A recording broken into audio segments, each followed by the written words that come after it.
السلام عليكم يا شباب، عاملين ايه الاخبار؟ النهارده هجاوب على سؤال برضو بيجي لي على الخاص ومن كذا شخص، وكل واحد بقى بيكتب لي القصه بتاعته اللي دار فيها السيناريو. تمام. بصوا يا جماعه، بخصوص ان انت اشتريت موتوسيكل وطلع فيه عيب بعد ما اشتريته، او ايا كان المنتج اللي انت شاريه، ايا كان عربيه، اجهزه كهربائيه، ايا كان من ايا كان المكان اللي انت شاريه فين، طلع فيه عيب، تقدر ترجع لحمايه المستهلك. هتقولي طب انا المفروض ارجع اعمل ايه، ولا اكلمهم، ولا اروح اعمل محضر، ولا كلم حمايه المستهلك، قول له اعمل ايه، هيقول لك الخطوات المطلوبه ايه، وازاي تحمي حقك، وازاي تحمي نفسك من انك تتحط في المواقف دي. ولكن انا كواحد بحب اشتري حاجه، دايما بروح ادور على المكان اللي انا هشتري منه المنتج بتاعي.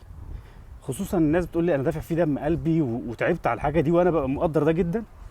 فما ينفعش تبقى انت تعب على حاجه وتروح مكان تحت بير السلم وتقول له انا هشتري منه. لا، روح المعرض الكويس، المعرض المعروف، روح للمكان اللي ليه اسم، اللي بيخاف ربنا وبيحافظ على حاجه، على مال الناس وكده، علشان يكسب ويرفع من نفسه يعني.